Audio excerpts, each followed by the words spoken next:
नमस्कार दोस्तों, मेरे चैनल पे आपका स्वागत है। आज ले चलते हैं आपको एक नई कहानी की ओर। एक गांव में बिरजू नाम का एक लड़का रहता था। उसके पास बहुत सारी भेड़ और बकरियां थी, जिन्हें चराने के लिए वो गांव से थोड़ी दूर एक जंगल में ले जाता था। बिरजू अपनी भेड़ और बकरियों को वहां चरने के लिए छोड़ देता था और स्वयं किसी न किसी वृक्ष के नीचे बैठकर बांसुरी बजाता रहता था। वो इतनी मधुर बांसुरी बजाता था कि कोई भी उसकी धुन पे मोहित हो जाता था। ऐसे ही एक दिन जंगल में उसकी भेड़ बकरियां चर रही थी। वो एक वृक्ष की छांव में बैठा बांसुरी बजा रहा था। बांसुरी की धुन जंगल में गूंज रही थी। तभी उसी रास्ते उसने राजा के दल को जाते हुए देखा। बिरजू जोर से हंस दिया। जब मंत्री ने ऐसा देखा तो उसने सोचा, ये राजा की हंसी उड़ा रहा है।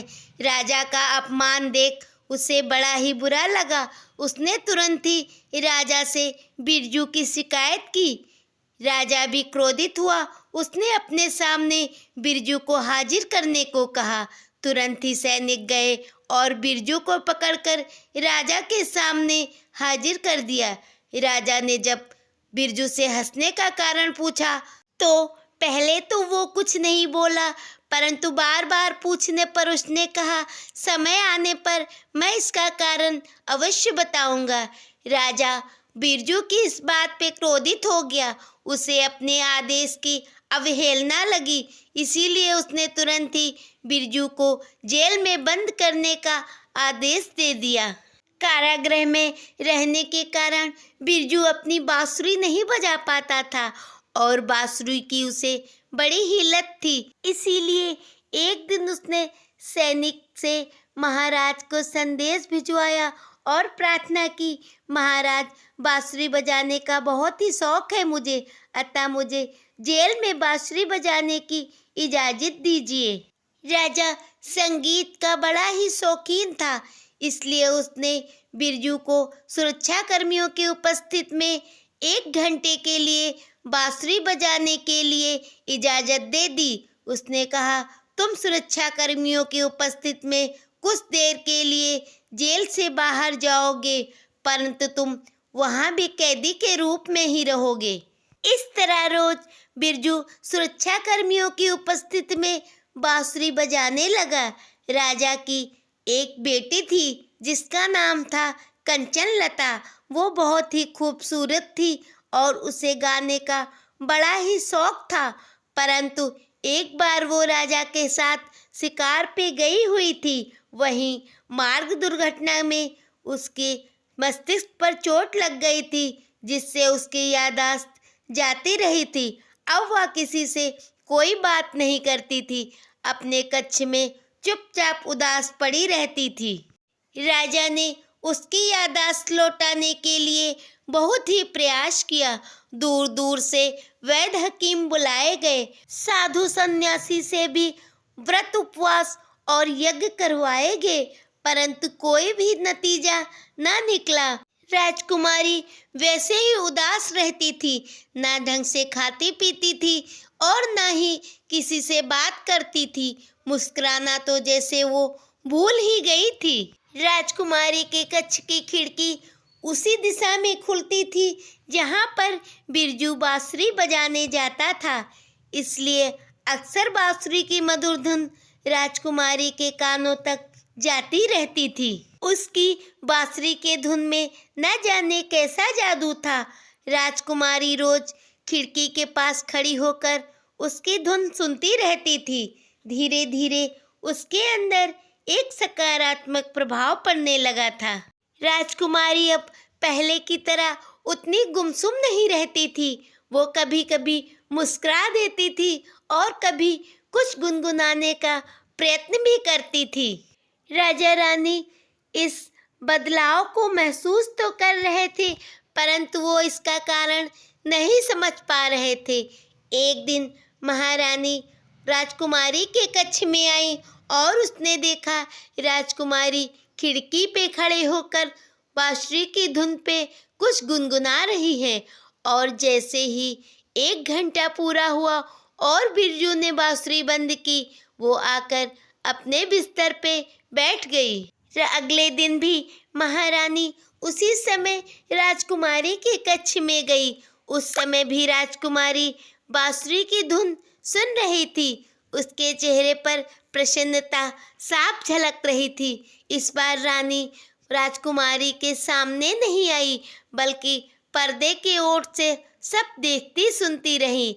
महारानी ने देखा कि बिरजू की बांसुरी पे राजकुमारी गुनगुना भी रही है। महारानी समझ गई कि राजकुमारी में जो भी परिवर्तन आया है वो इस बांसुरी के कारण ही आया है। महारानी ने सारी बात राजा को बताई। राजा ने तुरंत ही सैनिकों को आदेश देकर बंदी बिरजू को कैद से रिहा करवा दिया और राजा ने उससे कहा, आज से तुम भी राज दरबार में रहोगे, रोज राजमहल में आकर बांसुरी बजाओगे। फिर तो रोज ऐसा ही होने लगा। बिरजू देर देर तक बांसुरी बजाता रहता और राजकुमारी मंत्रमुग्ध होकर सुनती रहती। धीरे धीरे राजकुमारी के स्वास्थ्य में सुधार आने लगा।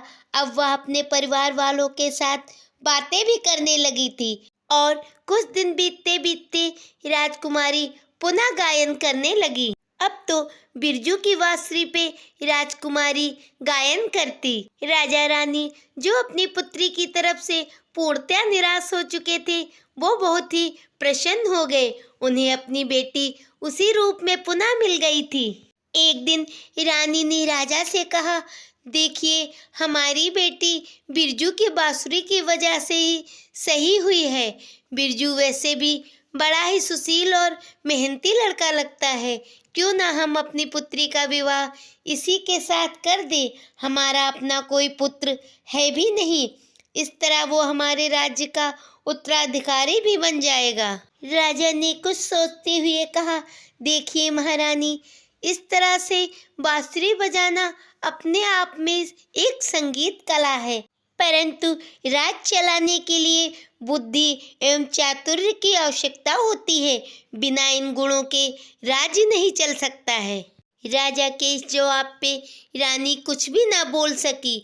वो खामोश होकर अपने कक्ष में वापस आ गई। एक दिन पड़ोसी राज रायगढ़ का एक दूत दरबार में आया।